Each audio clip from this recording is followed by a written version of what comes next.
Kidding? Just one shot? They're not all zombies, Doug.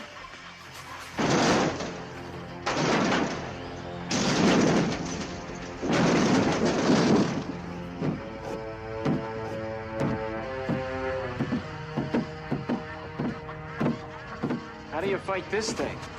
Maybe we could drown it in A1 sauce. Well, sometimes that is better. The person you put up there ain't the person that comes back. It's a dance song to get down with. About 6 feet under. Get there. Ooh, I love this song.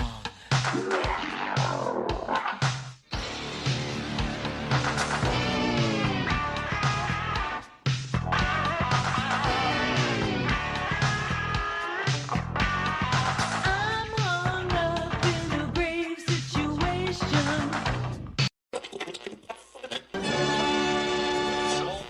And now we come to the thrilling final episode of our radio drama. Hello and welcome to episode 131 of the Rotten Reviews podcast, where we're going to be watching and talking about Wishmaster 2, Evil Never Dies. That's as close as my voice is going to get to this. Even in the still sick state that I'm in, I'm much better than the last time we recorded, which is actually just a couple days ago. But yeah, I am still sick, and it is what it is. But we got a lot of videos still coming out. We got a lot of podcasts coming out. I'm actually recording this on the Saturday night that the new episode just came out, Leprechaun 2. It was funny, we were watching Wishmaster 2 now. But yeah, hopefully you guys enjoy that podcast episode that just came out. It's already got a few listens to it. You know, I don't get hundreds of thousands of listens by any means a week, but I do enjoy seeing it getting views within a couple hours of it actually dropping. It means a lot to me. And as long as I have a few people listening to this podcast, I'll keep doing it. I enjoy it. I enjoy watching movies, and I enjoy talking about them. And yeah, I appreciate you guys for being along for the ride. I am actually kidless tonight, so I'm going to take full advantage of it. I've already watched the movie at hand. I'm going to record that tonight. I'm probably going to watch another movie in the early hours of the morning and record that one as well. So we'll be 2 weeks ahead. At least that's a game plan, at least. I just want to say thank you for everyone who's been listening to the podcast. If you guys could do me a favor, just share the podcast, share it with your friends, share it with your enemies, share it with whoever, you know. Share it with your family members, your cousins, your boss. I don't care. Anyone who might like movies, especially movies that are like 70s, 80s, 90s, some 2000s, and yeah, like I said, mainly horror movies, but we have been branching out to sci-fi, comedy, and action, and we probably will branch out more because I enjoy branching out. I like keeping this podcast very broad, with a broad selection of movies to watch, and maybe we can fit in a cartoon here and there. We'll see how it goes, but like I said, thank you for everything, and thank you for checking out the YouTube channel if you guys have been. We've been growing there quickly. I think I just got another 4 or 5 subscribers today. We hit, I think, the 420 number, or over the 420 number. I can't really remember, but we're almost at, I think, 18,000 views for the 28-day span, and we're just at the beginning of the month, so that's great. Yeah, I appreciate it all. Apparently people like the shorts a lot, so we're going to try and up the shorts a bit. I have a new camera setup and light setup, so we'll be doing some short art videos as well, because I'm excited to be working on those. And yeah, hopefully you guys will enjoy them, because I think they're a lot of fun. That way you guys can see me, you know, do my little inking and whatnot. And I just did a video showing my post-it notes that I do every October. We're going to be getting a head start on those. I'm going to be playing those out soon. I know October's still a long ways away, but I want to get the stuff planned out, and I might do some sketches of those in between, you know, every now and then as well. It's not like I got enough on my table as it is, with the weekly artwork for my daughter for her lunch pail, then the weekly shorts and everything else, and the full gameplay video dropping every Wednesday, which is usually a different game every week. I have repeated games every now and then, but not the next week over. I usually do a different game in between. That way, switching up the content a little bit. I would love to do like 2 gameplay videos a week, but at this point in time, I don't want to make it too crazy for me. I like having the back catalog, so I don't have to worry about it too much. So, but enough of that. I'm sure you guys don't want to hear me talk about all that other stuff. You're here for the podcast. You're here to listen to me talk about Wishmaster 2, Evil Never Dies, from 1999. It's rated R for an hour and 36 minutes. We watched it tonight on Tubi,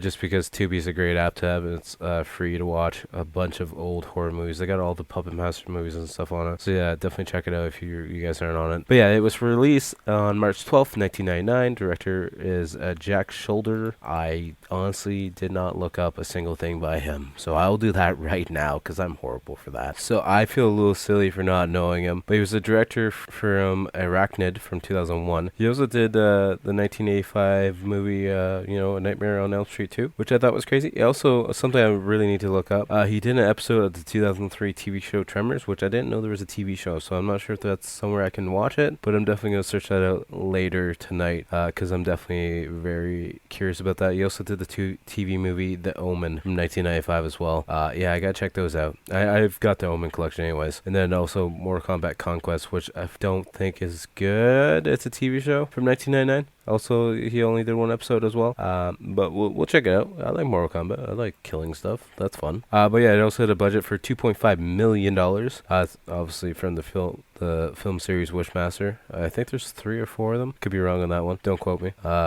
So there's 4. So there's one that came out in 2002 called Wishmaster: The Prophecy Fulfilled. But there's another movie connected to it that says The 1,000 Years of Longing from last year, which says it's connected to the Wishmaster. I don't know about that, but we'll look that up at some point in time. Because if that's true, then there's 5 movies. But anyways, it's got a 5 out of 10 on IMDb, a whopping 9% on Rotten Tomatoes, and 4.4 out of 5 on Amazon.ca. 87% of Google users like this film. So a quick synopsis. The evil Jinn is awakened by a female thief, Morgana. During a botched robbery, he takes credit for the crime, letting himself be put into prison so that he can offer twisted wishes to prisoners in return for their souls. If Morgana asks him for 3 wishes, then his race, the Jinn, can take over Earth, killing all of humanity. Try to say that in the best Jinn voice as I can. I'm definitely no god damn it, what's his name? Andrew Divoff, which on IMDb he's Demarest. Yeah, I guess that's his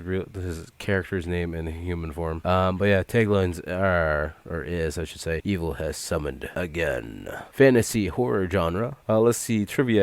Andrew Divoff, who plays the Jinn in human form in this film and in the first Wishmaster film, does not blink when his eyes are visible. He does not blink even during scenes that his eyes are visible for 2 to 3 plus minutes. So some IMDb goof trivia. The first victim of the Jinn wished he'd never been born, and his wish was granted. That should mean that his girlfriend and everyone else who knew him should have their memory of him wiped clean. Yeah, that's true, because throughout the whole movie she's kind of grieving over him. So yeah, I guess that really does make sense. And I guess in alternate versions, finished video version is cut by 38 seconds. Ooh, that's great to know. That really doesn't make a goddamn difference. I gotta say though, watching this movie and the first one, this is both I think a first time watch for me. I watched the first one for the podcast a lot of episodes ago. I'm not really sure, but within like the hundreds or even maybe the 50s. I love this character of the Wishmaster, from just the aesthetic looking of him, like the look of him. It looks really goddamn cool. And Divoff, or whatever, however you pronounce his name, Andrew Divoff,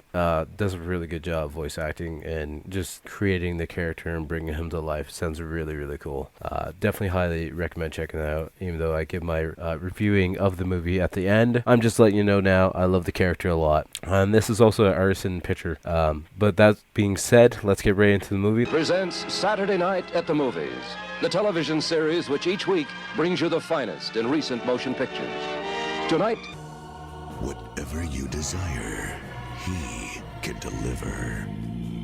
Whatever you imagine, he will invent. All you have to do is say the word. I wish. For one wish, some will surrender their souls.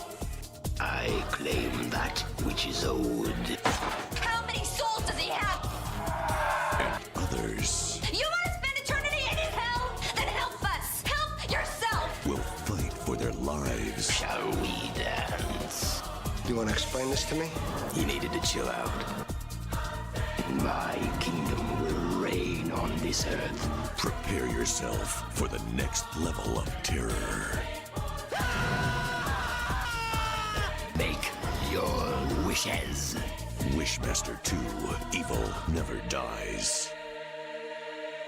It's over. The movie starts off with this shot of some sort of old statue, and then we pan around the room, and we can tell it's some kind of museum or art museum or some sort, and we zoom in on this painting of a girl, and then we see this X-Acto knife blade cutting the picture out of the frame, and we can tell it's a robbery. It's an art thief. And then the alarm gets tripped, and we see a security guard coming in and start shooting at the thieves, and then the statue gets broken, and we see this piece of the statue with a red gem inside of it, and Morgana actually grabs the stone out of it to take it and puts it in her shirt. They are trying to escape down the stairwell, and one of the other security guards comes in and shoots the main guy, who Morgana's boyfriend or whatever. Or actually, no, before that he shoots Morgana, and she drops to the ground, and then the guy gets all pissed off thinking that she's dead and shoots back, and then she pulls the gem out of her chest, and that apparently stopped the bullet, and then it starts to like burn her hand as she's holding it, and then it breaks into two pieces. Then another guard shows up, and a shootout happens, and the one art thief is bleeding up against the wall, her boyfriend is, and then she kills the cop that shot him, and later on in the movie she's gonna feel bad for that because he has a kid, or a wife and two kids, I think it is. But yeah, she leaves the room, and then as that stone she left on the ground, it's starting to beat red, and it's like starting to come alive, but it's like on the wall now. It's got like this weird mucus looking stuff out around it, and the whole picture is turning red. And then the bleeding thief, his name is Derek, and the Wishmaster starts coming out of the wall,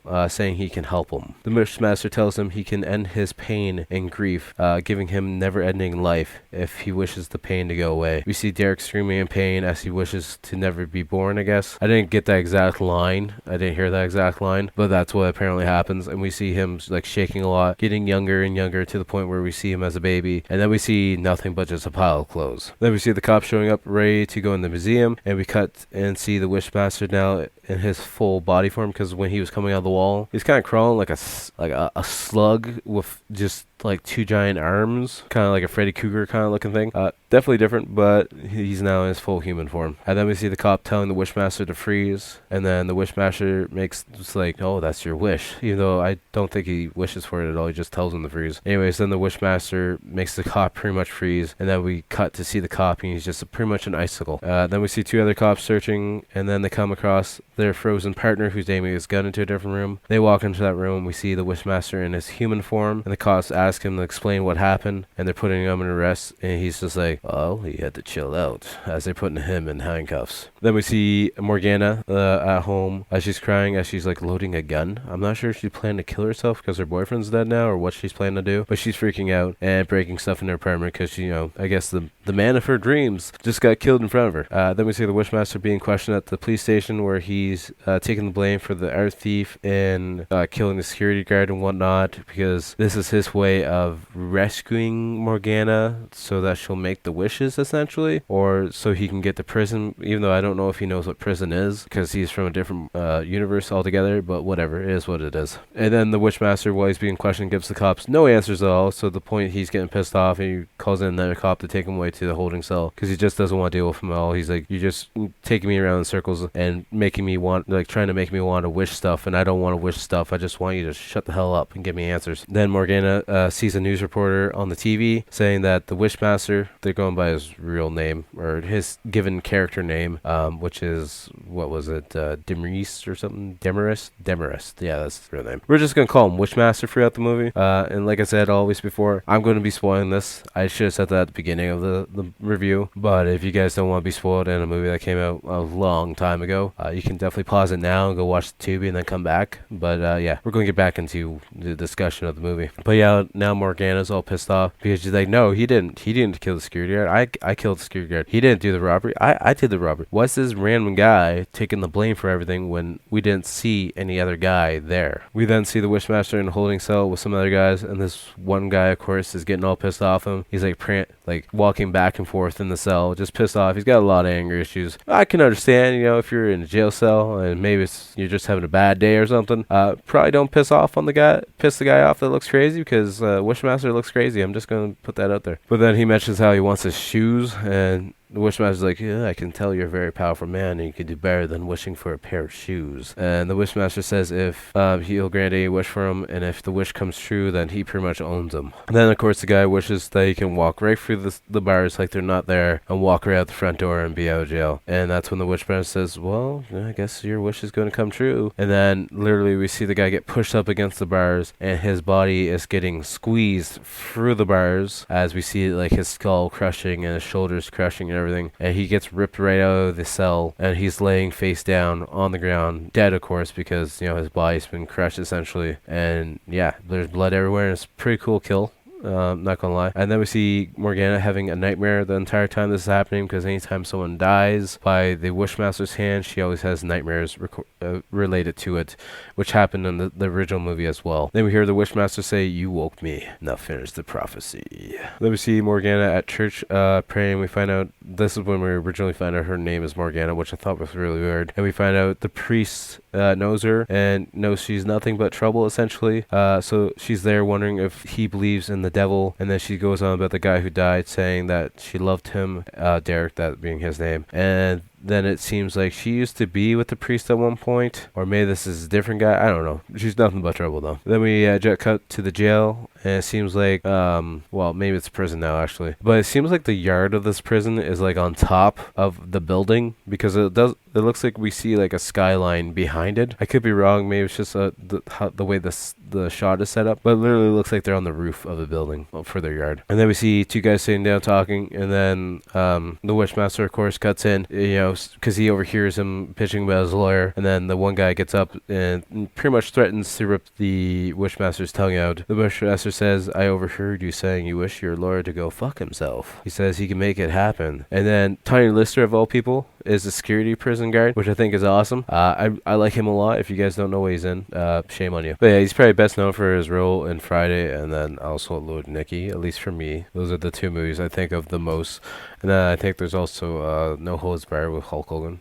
He plays Zeus. But yeah, that's what I know him the most from. Then another group of guys confront the Wishmaster. They're clearly like the head guy who is like the kingpin of the prison. Nothing else happens in his prison because it's his spot unless it goes through him. And then he's got his two little cruddy lackeys with him, which is really weird. But whatever. But then he pretty much says, "I'll be watching you. I'm gonna be watching the whole time. Nothing happens in here. So if you're making deals and not letting me in on it, I'm gonna find out about it." And then we see the guy who was wishing for his lawyer to go fuck himself in a meeting with his actual lawyer, and his lawyer's going over with some good news that he has for him. He's like, "Hey, I got some friends in the court system. I'm actually going to get you out of jail, prison, I should say, and you're gonna have anything against you. You know, you're going to get right out." And that's when the lawyer starts having some pain, and that's when we see his body like contorting and his legs are behind him, and we hear a whacking sound, and it's really weird, but you can just guess what's happening to him because of what the guy wished for. And then he starts freaking out, smacking on the door, and the guard comes in, and they both just watch as this guy's getting ran from behind by himself, which is really weird, and he dies from it. I'm not going to say anything more about it, but I guess I've already said everything about it anyway, so we're going to go on to the next part of this movie because that's weird. Then Morgana wakes up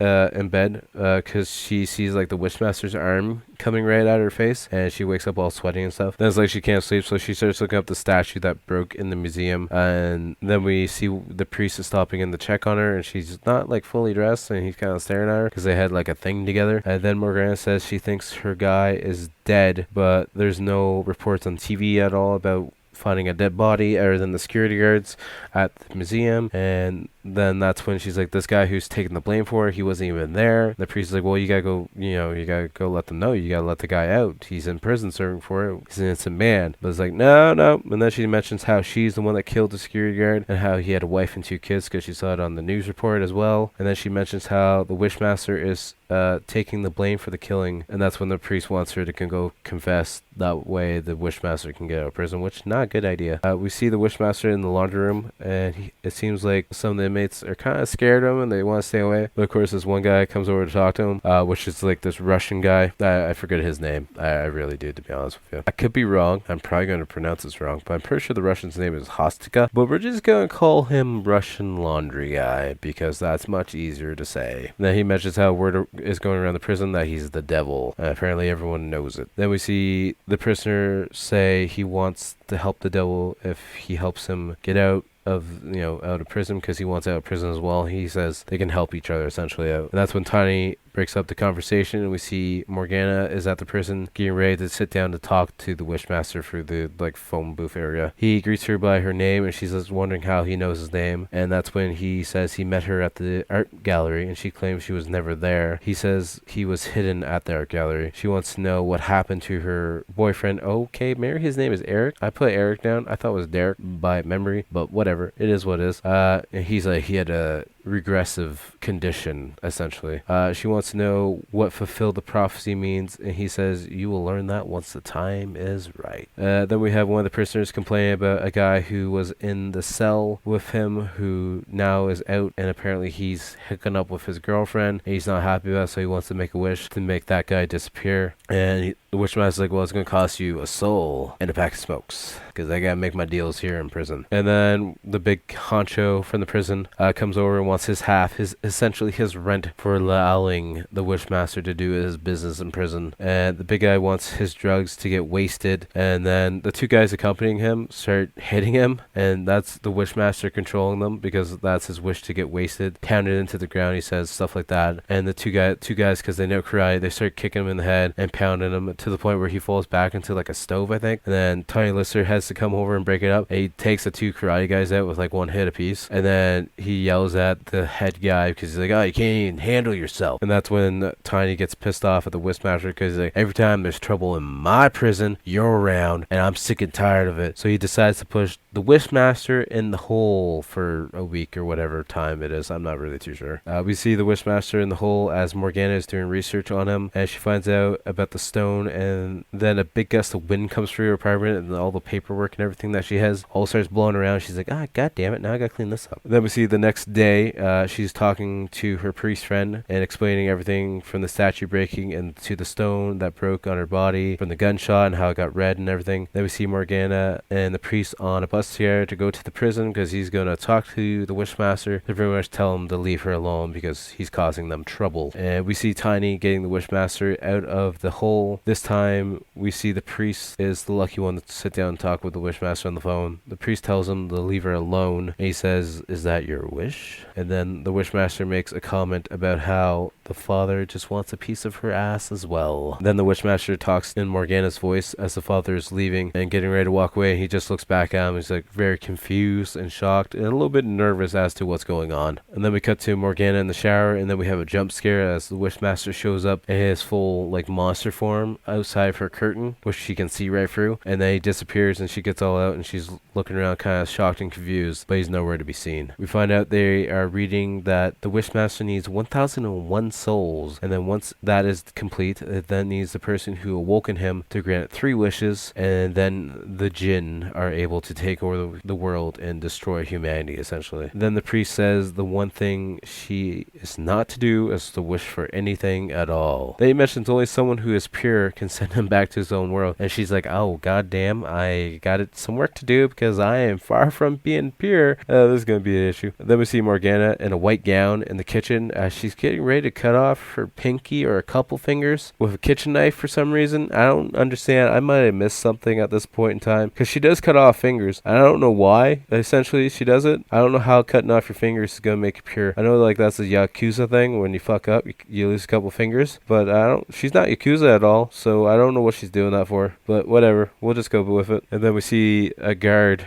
in the museum find a duffel bag full of all the stolen art, and he's all like, oh shit, it's been here the whole time. Well, it's actually her, she returned it, but I don't know why she's cutting off her fingers on the one hand. I don't understand. Then we see the Wishmaster playing checkers with the Russian laundry guy and from earlier, and he wants to pretty much walk out the front gate and get out of prison altogether, and he wants the Wishmaster's going to wish it true, of course. And then of course Tiny comes over to break it up again, and the entire time the Wishmaster is smiling at him, and then Tiny wishes to slow dance with him for 1 minute alone, and then they teleport to the red room, and we see Tiny Lister looking face on with the Wishmaster in his full monster form, and he looks like he's about ready to cry and poop himself because he's so scared. Then we see Tiny questioning the Russian laundry guy, but the voice is now not Tiny anymore, it's actually the Wishmaster voice. He's somehow making himself look like Tiny Lister. I don't know if that's a power that he can always do. I can't remember from the first movie at all, but he wishes for he asks the Russian guy if that's what he wants his wish to be, to walk right out the front gate, and he says yes, and then the front gate opens up, and they apparently walk out of the front gate together, and then later on a guard finds the actual tiny Lister dead in another room, like pretty much destroyed in pieces, or at least mutilated of some sort. Then we see Morgana showing up at the church, and the guy's asking what happened to her hand, and she mentions, just trying to be pure, and then she mentions that the Wishmaster had gotten out of prison, and that he was apparently accompanied by a Russian guy, and then we cut and see the Russian laundry guy and the Wishmaster sitting together at some kind of Russian club, and then there's a bunch of drunk Russians, especially the laundry guy, goes around telling everyone that the Wishmaster is the devil and he can grant them anything they want. Then we see the head Russian guy, Pushkin, come into the club, and the laundry guy pretty much, bows down like a little bitch, and he doesn't seem to like American people, because he's just looking at the back of the Wishmaster's head. He's like, oh, American, huh? Pretty much walks away. We find out everyone is scared of Pushkin because he's like the big mafia boss, the big Russian mafia boss. And we find out the laundry guy wants to be the big boss as well. And the Wishmaster's like, well, I can't break the rules. You've already made your wish. And only one person gets one wish. And that's how it works. The Wishmaster tries to get Pushkin to make a wish, but he claims there's nothing that he needs. He doesn't need his money because he's already got money. He doesn't need the wish for fame because he's already fame. And he doesn't need any of the other crap because he's already got it. So there's nothing that he wants. That's when the laundry guy mentions about some guy named Mustafa that apparently is out of the reach of Pushkin, which pisses him off. So then Pushkin wishes for Mustafa's head, but he doesn't actually get his head severed. Pushkin's head actually changes to Mustafa's head, and his two guards get all scared and start pointing the guns at Pushkin, like, oh, it's actually Pushkin, or it's actually Mustafa. It's like, no, it's Pushkin with Mustafa's head. And it's all confusing, and they start freaking out, and then they drag him off. And out of nowhere, the laundry guy's like, I'm the boss. Like, I don't think it works that way. I'm pretty sure there's probably other people above you, before you, and everything else, because you seem like a dumbass. You seem like Roman Bellic from GTA 4, but that's besides the point, and he's not very intelligent at all. And you seem like you're just about the same level as him. So let's calm it down a little bit, little buddy. And then we find out the Wishmaster still needs another 800 more souls to be able to conquer humanity. Then Morgana comes in and to shoot the Wishmaster, who's in his human form. She shoots him, but he then changes into his monster form, and he's not injured at all, and he pretty much says it's funny that she thought she could actually kill him, because that's not going to happen. And then she runs off scared, and we find her in the church crying. She's breaking down because she feels she's too weak and unpure to make the Wishmaster return to his home. We then see Morgana and the priest showing up to talk to the Russian laundry guy in the club, and the Russian pulls out a gun and says if Morgana is dead, then she can't wish the world into hell. And he shoots her in the stomach, but she doesn't bleed at all, because apparently she's insured by the Wishmaster, so she can't die at all, because she needs to make the 3 final wishes so that everything he wants can come alive. So she pretty much got a safety shield bubble all around her, just like the Wishmaster does. And then we see the Wishmaster in a casino getting a tour by, I forget the guy's name, but it's like the owner of the casino. And then later that night, the Russian laundry guy called Morgana and tells her she must go where the Wishmaster is, and that he's got a flight booked up for her and the priest. And then we see who's on the airline. It's not actually the Russian laundry guy. It's just the Wishmaster using his voice to pretty much lure her in. We see the Wishmaster sitting in a big office where he's looking at the stone, and then it disappears, and then we see everyone still in the casino going crazy, and then the casino owner's walking around, and he's wondering what the hell is going on as he's talking to some of the other clerks, because everyone in the casino is winning, and it's going to lose him a lot of money, and he's not very happy about it at all. And then we see the Wishmaster in his monster form holding the stone as he's starting to take the souls from their bodies, as we see a bunch of people starting to die, from the prisoner who wished for his lawyer to be dead, to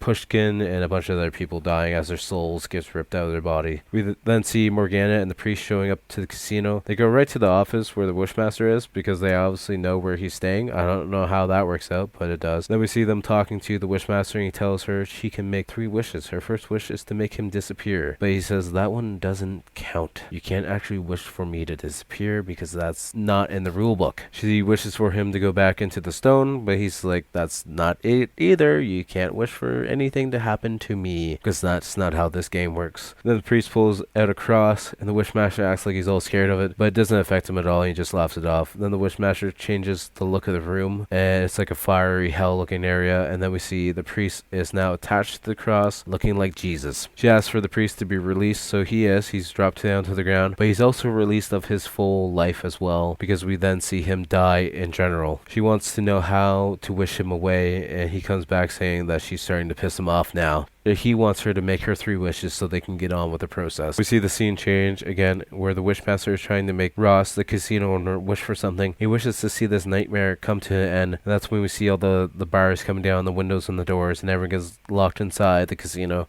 which becomes a very fun part of the movie because we then see one guy drop to the ground. He's literally like split in pieces as his body's getting like ripped apart. And then the Wishmaster walks by one girl and says she crapped out while playing the game. And that's when a bunch of coins start falling on her ass. And she dies by like coins coming out of her. A bunch of the other casino games starting to kill people. Then the Wishmaster goes on to Morgana and asks her if she wishes to see more. She then wishes the man she shot was alive again. And the security guard from the beginning of the movie, we see a black and white shot of her, or like him coming into his home and the kids greeting him. So I'm assuming that wish comes true. And she wishes for it and then touches the stone that's in the Wishmaster's hand and repeats a saying, which I'm not going to repeat because I didn't write it down because I didn't know how to spell it properly. And I'm not looking it up because I just don't do that. And then she keeps repeating it while holding onto the stone. And then she rips the stone out of the Wishmaster's hand, and she's holding it as she keeps repeating the saying. And then the Wishmaster's body starts to shake as the souls start leaving his body, and to the point where we see the Wishmaster's soul coming out of his body at the end and getting sucked into the stone. And then he's sealed away in his own personal prison again. Then we see a shot of the Wishmaster inside the stone as the shot starts to pan out, and then it just ends on a shot of the red stone. And then the movie ends and the credits start to roll, and that's the end of the Wishmaster 2, Evil Never Dies. Which it doesn't die, it just gets stuck in its own little personal hell. But yeah, fun movie. Like I said at the beginning, I really enjoy these first 2 movies in the Wishmaster series. I will watch the 3rd and 4th one, and maybe what might be the 5th one at some point in time, but not right now. But yeah, the concept and the look of the Wishmaster I think is really awesome, and I like it a lot. I think it looks really, really cool, and something I want to draw more of. I think I've drawn them once on one of my Post-it note series pieces for my Sketch-O-Ween series that I do each and every October. It's my own version of Inktober, but yeah, that's besides the point. We'll talk about that more once it comes close to that time. But yeah, my rating for this movie, I enjoyed it a lot. On the Rotten scale out of 10, I'm going to give it a 7.5. It's got some good kills, pacing's great, and Divoff does a great job being the Wishmaster. I love his voice. It's amazing. I wish I had that kind of voice for a podcast. It would sound really cool, to be honest with you, but that's besides the point. Yeah, which brings us to a movie we're going to watch next week. It's going to be another movie that's on Tubi because I kind of just scrolled through the horror section for a while, and it's going to be a movie that's actually is based off of, I think, the first movie we did in the series. I think the first movie we did was Maximum Overdrive for the podcast. We're going to bring it back to another Stephen King movie about killer vehicles, and we're going to watch Trucks from 1998. It's a made-for-TV movie. I haven't watched it in a few years. I think it's a fun movie, and I highly recommend checking it out. It's free on Tubi. It's only like an hour and a half, I think, at most, so you don't get the cool goblin head truck in this one, but it's still a fun movie nonetheless, so hopefully you guys will check that one out as well. I appreciate it if you guys do, and as always, if you guys made it this far, I appreciate you, and I thank you from the bottom of my heart. I'm so glad that I have so many people who are sticking around for this podcast, and that we've gotten to like episode 131, I think it is, or 132. I could be wrong. I don't know. It's been a long night. It's almost midnight right now at this point of this recording, and we're going to be doing another one probably at like 7 o'clock in the morning. So yeah, it's a long one.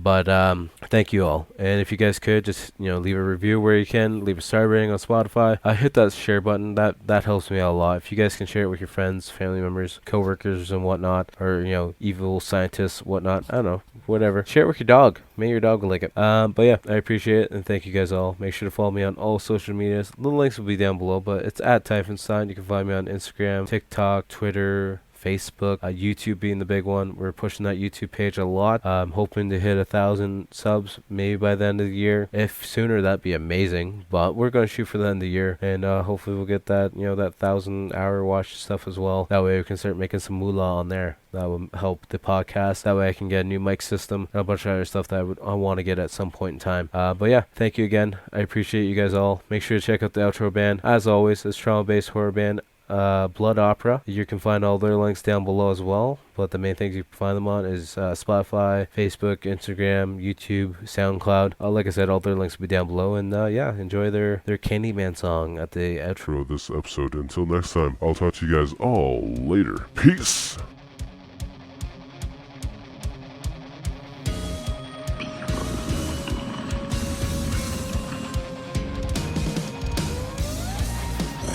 Whisper in the glass.